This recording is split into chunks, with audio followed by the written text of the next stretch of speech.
Bonjour à tous, bienvenue dans une nouvelle vidéo sur la série. Comment on l'appelle cette série d'ailleurs? Recommandations sartoriales. Recommandations sartoriales ouvriers. Donc nouvel épisode, bon vous connaissez le principe, on n'est pas sponsorisé, on vous fait voir, on vous fait découvrir des marques ou des concepts, des shops on va dire, euh, qui tournent autour du sartorial ouvrier. Euh, je sais plus quoi dire. T'es meilleur en intro que moi. Bref, vous connaissez le principe. Des marques, un peu confidentielles. En prix croissant. Exactement, prix croissant. On essaye de... Alors quand on connaît les marques, on vous le dit. Si on ne le précise pas, c'est qu'on n'a pas de pièces. C'est que le style nous a plu, le flair nous a plu.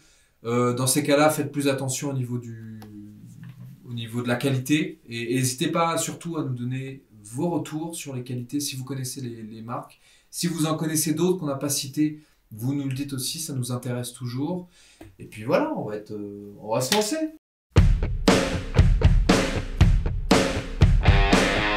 press you, undress you. It's gonna Donc la première marque, c'est 4 cartes héritage. Avec l'accent. Avec l'accent français et du Nord, s'il vous plaît. Alors pourquoi cette marque? Tout d'abord parce que l'univers est assez intéressant.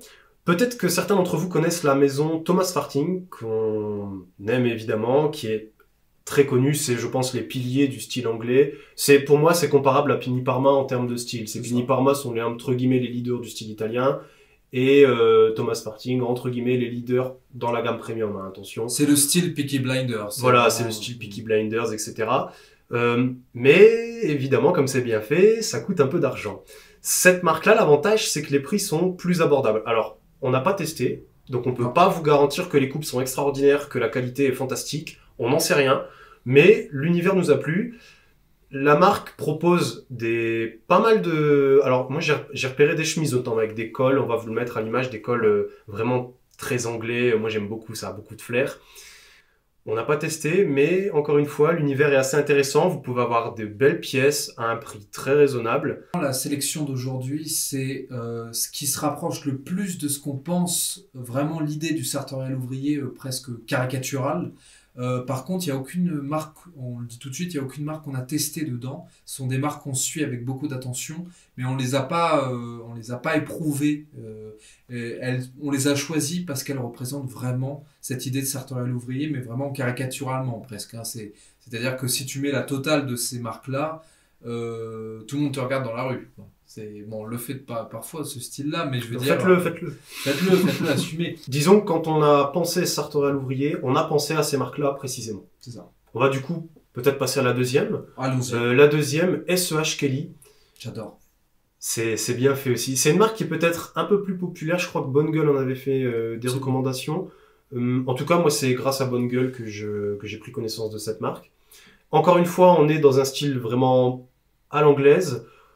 Ça coûte un petit peu plus cher, effectivement, mais en tout cas, les pièces sont vraiment atypiques. La spécificité d'SEH Kelly, je trouve, par rapport à toutes les autres, c'est qu'ils ont cet héritage-là, années 20, années 30, années 40, mais là où ils sont très forts, je trouve, c'est ils l'associent des idées contemporaines. C'est-à-dire il y a, il y a quelque chose qui se collapse, comment on pourrait dire, qui Entrechoc. s'entrechoque. Voilà, il y a un entrechoquement. Bon, Entrechocage. c'est une catastrophe aujourd'hui. Mais bref, en tout cas, il y a cette idée de l'héritage 20, 30, 40, années 20, 30, 40, avec une idée très presque futuriste dans le rapport. En tout cas, c'est une approche très singulière, vous le verrez sur les photos. C'est ce qui est très fort, je trouve, chez eux. Ça peut être intéressant de commencer comme ça, de vous prendre une pièce phare entre guillemets et de l'associer avec des tenues, plutôt de l'associer à une tenue plus sage entre guillemets. Absolument. On n'est pas obligé. Alors, je vous déconseille les baskets. De toute façon, on va être clair, je vais le dire tout de suite. Comme ça, ce sera dit. Passé 25 ans, les baskets c'est interdit. Je vous le dis. Moi, personnellement, moi, c'est à partir de 20-21 ans, j'ai arrêté d'en porter. N'en portez plus. C'est fait pour le sport. En plus, ça coûte une blinde, sans déconner. C'est ça, en fait, c'est plus ça. C'est que, disons qu'il y a des jolis sneakers. Il peut y en avoir des jolis, Mais mais au prix, finalement, tu vas en avoir une belle à 250. À ce prix-là, tu as une magnifique paire de chaussures. C'est ça, en fait. Le lycée, c'est peut-être délicat. Le lycée, malheureusement, Gauchiste. il y a c'est surtout qu'il y a une pression sociale qui est très forte. Et quand vous allez entrer à l'université ou dans les études supérieures, ça se relâche un petit peu. Donc, commencez peut-être doucement. Gardez une belle paire de baskets. Pour le coup, une belle paire de baskets quand on est lycéen. Pas, s'il vous plaît, pas les modèles des baskets blanches lisses. Ça, faut arrêter. Vraiment, tout le monde porte ça. Ne portez pas ça. Pas de running, pas de... Ou alors, il y a une autre solution, ils achètent des mocassins et quittent le lycée. Ça marche aussi, moi je trouve. Je trouve que c'est même plus efficace à long terme. Ça peut être une solution. Pourquoi on parle des sneakers en fait? Je sais plus. On va revenir à nos moutons. Là, on va passer à notre marque coup de cœur dans le style. Toute catégorie confondue, c'est dans le top 3 facilement. Ouais, clairement. Je te laisse le dire puisque tu as un accent anglais exceptionnel. Magnifique. Je le dis à la française, Stanley Biggs Closer. Voilà. Faire foutre. Comme on l'a dit, c'est un vrai coup de cœur. Pourquoi?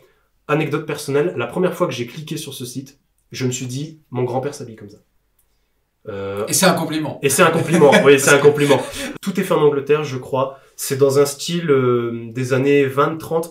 C'est même pas tant un style anglais, parce que, pour te dire, moi, j'ai l'impression de voir, même pourquoi pas des Français des années 20, 30, oui. même De toute 40. façon, c'est assez uniformisé, le style des années 20-30.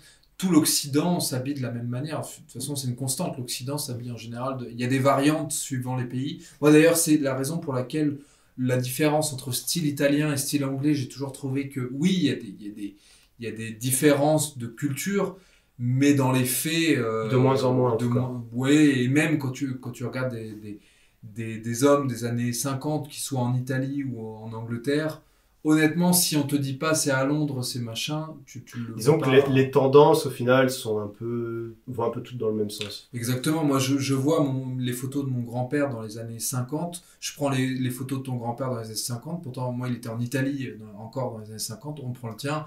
On fait pas la différence parce que les Italiens des années 50, c'était pas le Pitti Uomo. Hein.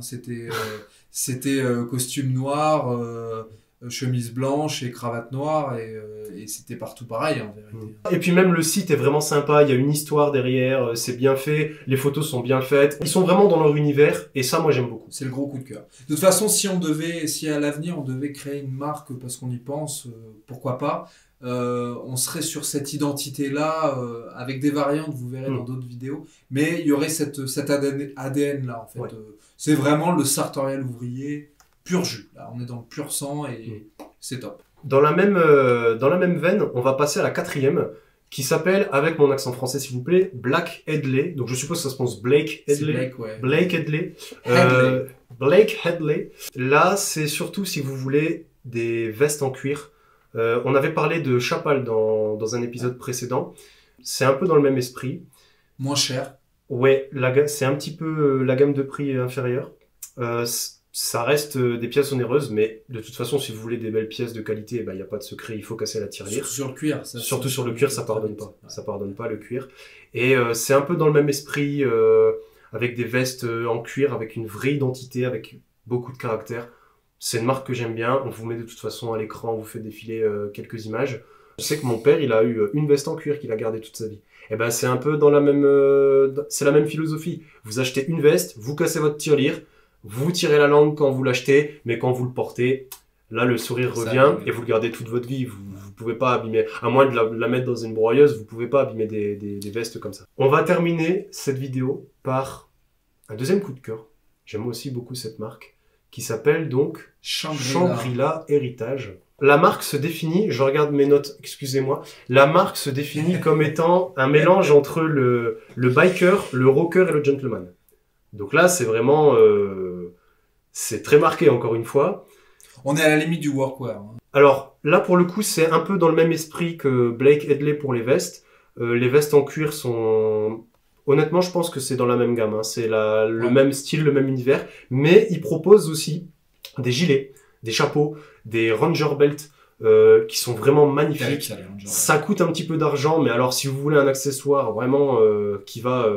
dynamiser immédiatement votre tenue, une ranger belt ou alors un chapeau, ou même, je vais vous le mettre à l'écran, ils mettent des gilets magnifiques. J'en ai jamais vu dans ce style ailleurs, avec vraiment, comme vous pouvez voir, très singulier, des gilets en cuir, des choses comme ça. Ils ont une vraie identité. Ouais, si vous voulez vraiment une pièce unique, sur laquelle vous pouvez casser votre tirelire, bah n'hésitez pas à y aller. Encore une fois, je peux pas garantir que c'est d'une qualité extraordinaire, mais de ce que j'ai vu, tout est fait en Europe, avec des vraies bonnes matières, et ils ont pas une gamme qui est si large que ça. Donc encore une fois, c'est bon signe. Toujours bon signe. Voilà, je pense qu'on a fait le tour pour aujourd'hui. Donc là, on était vraiment dans le sarto ouvrier pur jus, c'est ce qu'on vous disait. Malheureusement, c'est des marques qu'on n'a pas pu tester. Encore une fois, si vous avez les retours, n'hésitez pas à nous le dire, n'hésitez pas à mettre en commentaire et à évoquer aussi si vous connaissez des marques vraiment qui sont dans cet héritage sartorial ouvrier pur jus. Vous les mettez et puis on en referait peut-être une vidéo s'il y en a suffisamment. Et puis on vous dit à la prochaine fois. Ciao!